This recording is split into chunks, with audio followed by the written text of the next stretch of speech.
Hi planner friends, it's almost the end of the year, so I wanted to come on here and do a breakdown of my planner lineup and how I'm going to use my journaling system in the new year. So for 2026, I'm actually planning on using the current books that I'm already in. I use undated planners, so I don't necessarily jump into my planner at the start of a new year or at the 6-month point. I tend to jump in whenever I run out of room for my weekly spreads.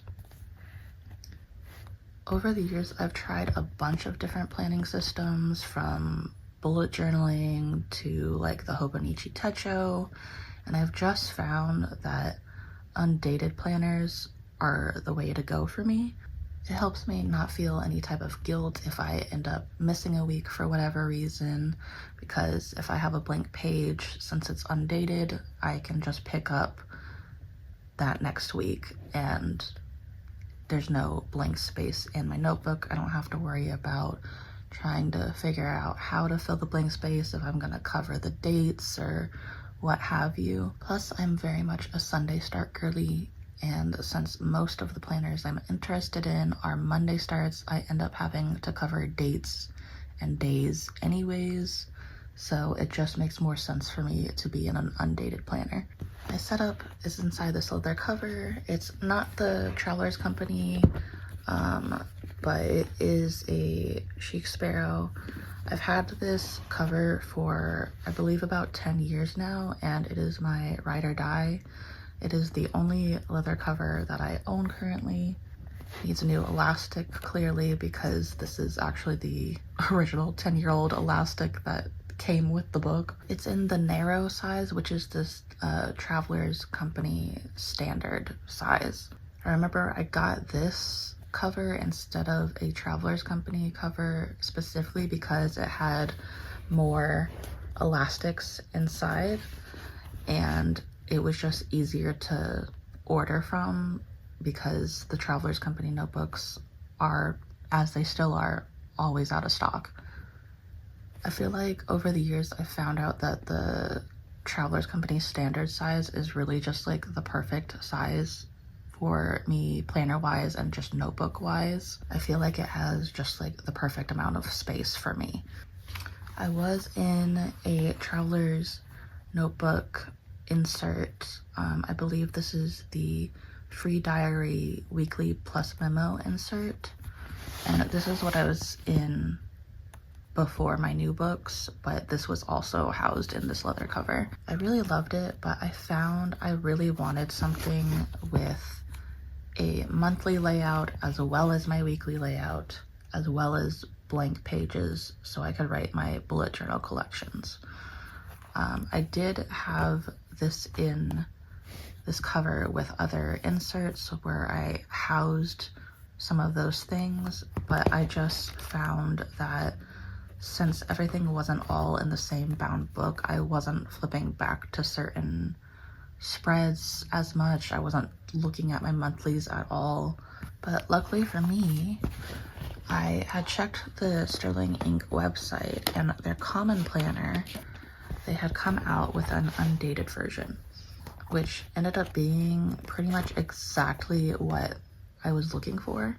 So once I started to run out of pages in my TN insert, I ordered the undated common planner from Sterling Ink in the horizontal layout. So that is what I am currently in for my planning system. Another aspect of my whole system is my daily journal. So in August, I started daily journaling in one of my unused notebooks, or like spare notebooks. And I just found that I really enjoyed it. I originally intended to use this rodeo notebook until I was finished with its pages. However, I started to find that not having my journal and my planner both inside my leather cover ended up meaning that I started favoring one over the other depending on the week. Like some weeks this would get left behind, some weeks my planner would get left behind. It was honestly normally my planner that was getting forgotten about. So I decided, since journaling was something that I really wanted to stick with and I had done it for a couple months at that point, that I would let myself buy a new notebook to dedicate to daily journaling.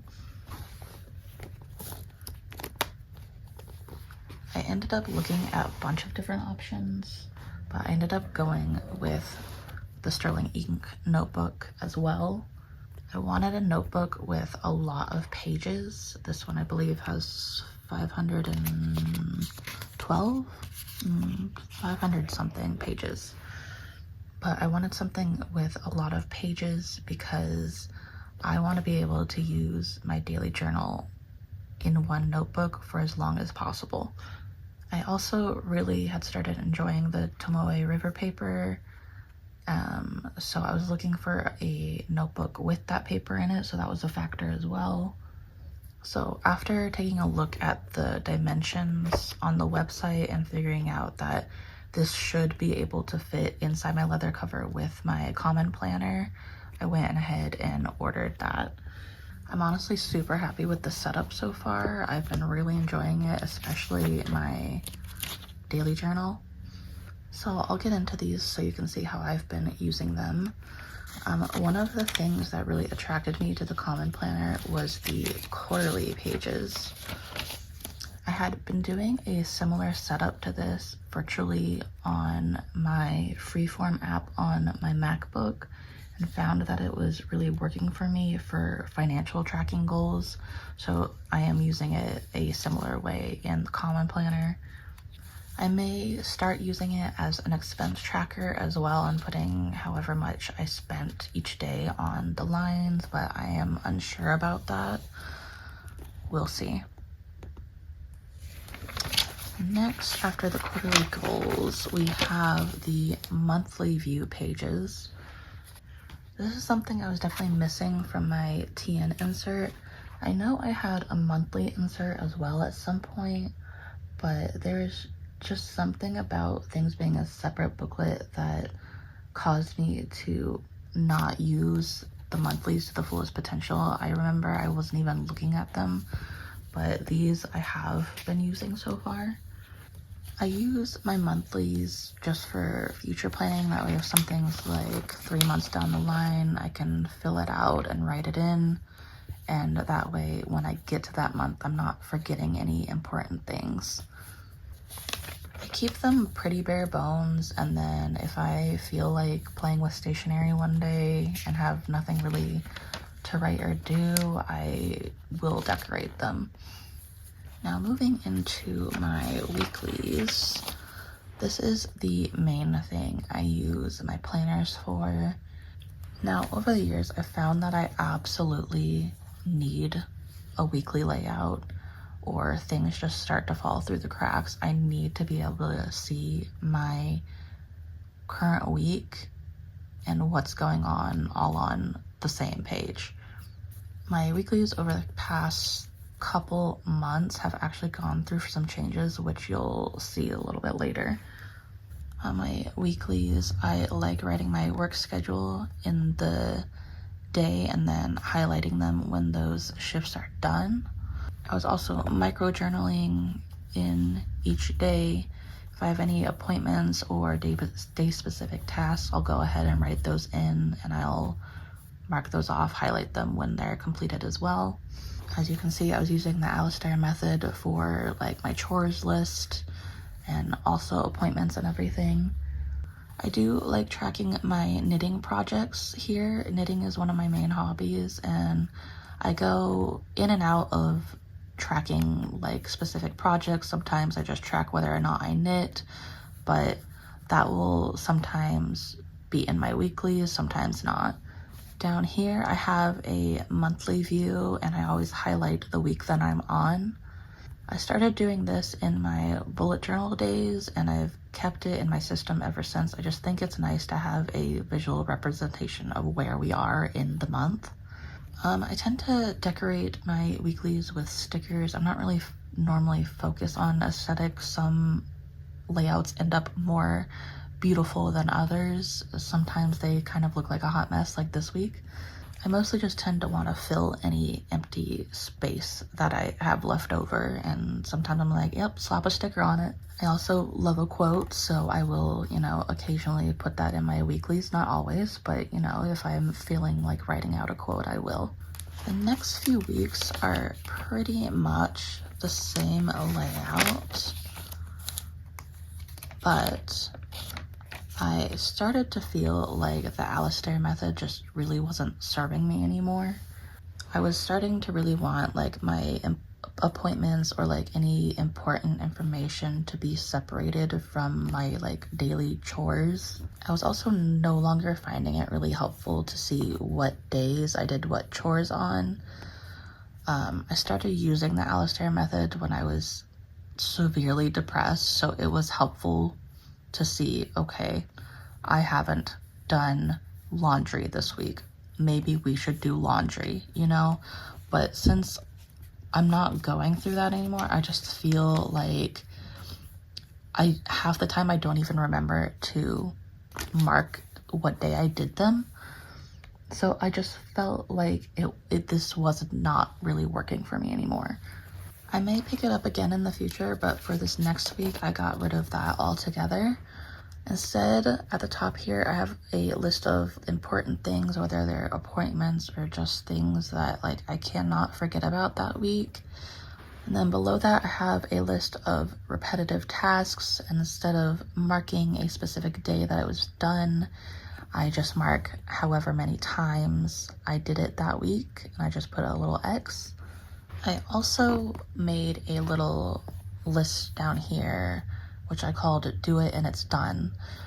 And it wasn't stuff that was necessarily time sensitive, but it was more so stuff that I hated doing and very much did not want to do it. So I put it in this list to be like, hey, if you just do it, you don't have to worry about it anymore this week. It's done. That's it. It's crossed off. It's over. I actually found it quite motivating to be able to get like hard tasks done. I only used it for this 1 week, but I may bring it back in future weeks where I'm having like a harder time getting like really awful like manual labor tasks done. I also moved my work schedule to directly under the day that I am scheduled that week instead of at the bottom of the box. I just found that my brain was finding it very confusing having it down here, because I read that and I associate that time with Monday, even though that is a Sunday schedule. So that's just a little change that I made, but I feel like it makes way more sense to my brain. I was clearly having a rough week this week because I didn't write barely anything for 3 days, but I always say that's what stickers are for. Now, on weeks where I need to make either a packing list or a shopping list of some kind, I tend to put it on like some form of a sticky note. That way, if I need the blank space, I can always remove it and put it somewhere else. But it also calls attention to that list so that I don't forget about it. This week somehow ended up with a space theme, which was not intentional, but I do think it's very cute. Now, the last week of October, I did a kind of end of month review. I may bring this back for future months, but I'm not sure. It mainly depends on if I feel like I have something I needed to reflect on for that month. I also got a new pen and ink this week, so there's gonna be color variation in my notebooks from here on out. Now, this week, I tried bringing back the habit tracking, and even though it's fully filled out, I just ended up feeling like this wasn't really working for me. I just feel like at this point in time, I don't really feel like tracking this, at least not in this manner. I may try to track it in a different way. Now, this current week is when things really ended up taking a turn, and I started having a planner crisis around Tuesday. I just felt like I had so much space that wasn't being utilized, and it was really bothering me. And since I had started daily journaling very consistently, I found I was not micro journaling as much in the days of the week, and I felt like I was only micro journaling to fill space and not so much for any other reason. And the micro journaling that I did do, I felt like ended up being very redundant because it tended to be a very short summary of whatever I wrote about in my daily journal. So I realized a couple of things. I only need a few things from my weekly planner. I need space to write my work schedule. I need space to write any appointments. I need space for important tasks that I need to remember, and I need my monthly view. I don't need anything else from it because any other long form thoughts end up in my daily journal normally. Now, this sent me into a bit of a spiral because I wasn't sure what to do with this information, especially since I had just started this notebook. I briefly thought about having a passport size like weekly booklet, but I didn't really want another separate aspect from the system, even if I would have been able to fit the passport size booklet into this cover. Plus, everywhere I looked, none of the passport size booklets had the layout that I really wanted, because basically I just wanted these pages to shrink, or I wanted all of this information to be able to be put on one page. So I opened my daily journal and ended up brainstorming by writing the layout that I thought may work for me. This is what I ended up coming up with, and I honestly think it's going to be perfect for what I need it to be. I ended up recreating that current week in this format as well. I found that I could just move everything up, and since I'm in an undated planner, I don't have to cover any dates or anything. All I have to do is write a couple lines.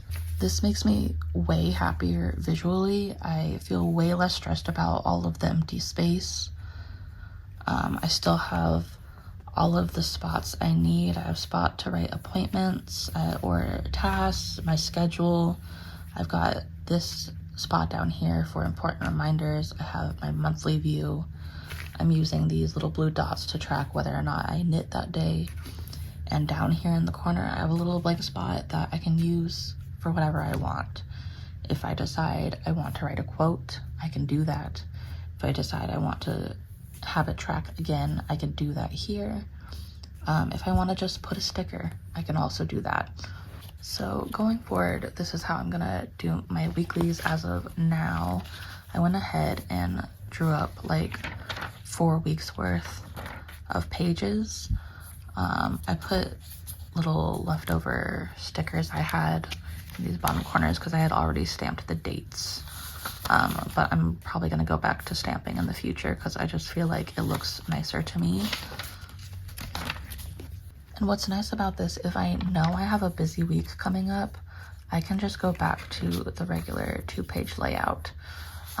This also means that I can fit 2 weeks on a 2-page spread instead of just 1 week, which means I can use this planner for longer, which I really like because I hate rewriting my bullet journal collections over and over again. Which brings me to that portion of the video. Okay, so I'll just go through my bullet journal collections really quick. I've got just a really simple period tracker. I've got meals that I like to eat, just stuff that's like easy and quick because I hate cooking, but also something that I actually enjoy eating. The wish list spread is something I brought over from like my bullet journaling days. I have a want list, which is more like frivolous stuff. And then I have like a need list, which is, you know, more things that I need or would improve my life in some way and not necessarily like a frivolous thing that I can live without. I have kind of an impulsive spending problem sometimes, so it's nice to just like put it on a list and then come back to it in a couple days and be like, oh, maybe I don't actually want that, and I can cross it out. So as you can see, I haven't actually bought a ton of things off of this wish list, and like there's a bunch of things that are crossed off because I decided I didn't actually want them. It was just FOMO. So I do find that spread helpful. And then back here, I have an order spread. So if I order something, I will write the date that I ordered it. So if it starts taking a while, I can, you know, send them an email and be like, hey, what's going on? This Nicole Josephine stamp set was a pre-order, so I'm not like worried about it yet. But yeah, I found this, you know, nice, so I can check something off when something gets shipped and everything. Let's look. I'm a huge comic book nerd, so I have a reading list for a character that I want to go through all of their appearance chronologically. I've actually read quite a bit of this already, but the reading list I'm using is like just a picture I've taken a screenshot of online, and I think it's more helpful for me to have it written down somewhere so I don't actually have to go hunting on my computer for a random screenshot to figure out what's next on the list. But I will say this is the last time I'm going to be writing this out. Next time I swap journals, I definitely will be printing it out and tipping it in because this is so much. But you know, that's what you get when you have characters that have been around since the 80s. So let's see, what else is in here?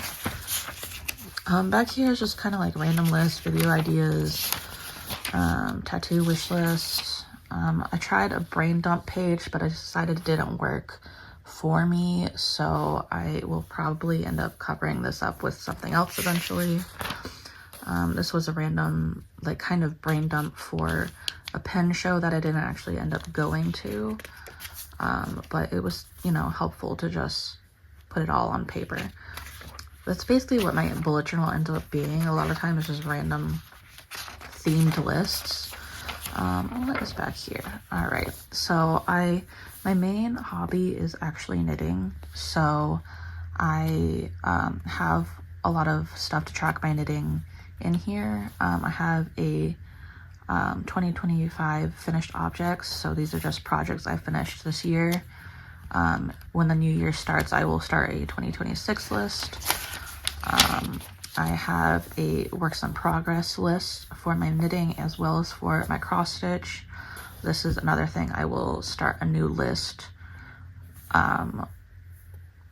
when 2026 starts. So in January, I'll start a brand new list because I think it's nice to look, start a fresh list. I'll probably just start it down here, honestly.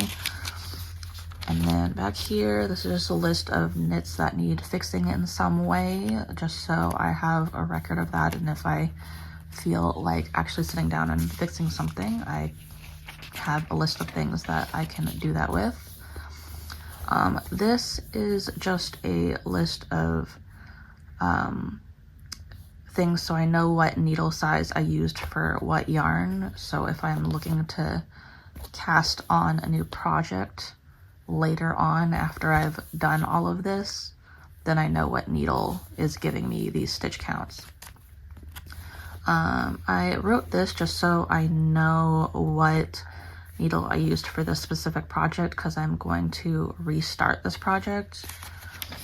I started writing down the stuff I have in my yarn stash, but I decided I don't want it written down like this, so I'll probably redo it on a different page in a different format. And then I believe that's all I have for my yarn stuff. And then in the back, of course, I have a little swatch page and like an ink test page that I just fill up as I get more pens and ink. But yeah, that is my bullet journal. I still have so many blank pages in the back, so I think this will really be perfect for me. And then my daily journal is not like super interesting, but I will flip through it just so you can see how I use it. I don't require myself to write a specific amount each day. Sometimes I write multiple pages, sometimes I write partial page. You'll see that there are days where I just write a few sentences. I love taping in like bits and bobs into my journal. I think it's very fun. I love my glue runner. You see that there's sometimes, you know, there's like 3 days on a page. I love putting in my like ball band tags from my yarn when I break into like a new skein. And I let myself just write about whatever I want. It can be literally anything from stationery to just like a thought I had, my mood, anything.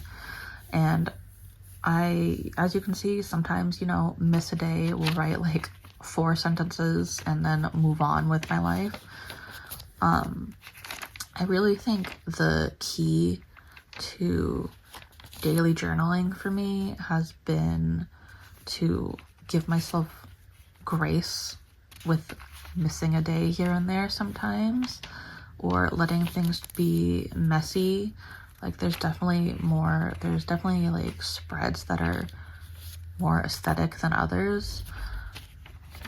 But yeah, just letting myself, you know, make mistakes. Like I accidentally skipped a line up here, and instead of being like, oh no, I messed up, I just skipped a line for the rest of the entry. I wasn't gonna write much that day anyways.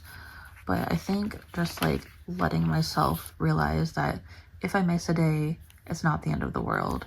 If I only write 1 sentence for a day, it's not a failure. It just is. And I think that's the most helpful mindset I've had for keeping daily journaling consistent. But yeah, that is a look at how I am going to use my journal lineup for 2026. I will definitely keep you updated if I have any fun changes. Let me know what you are using for 2026. If you've had any, you know, recent revelations that have changed your setup or anything. I'd love to hear any stationery talk. And yeah, have a great day.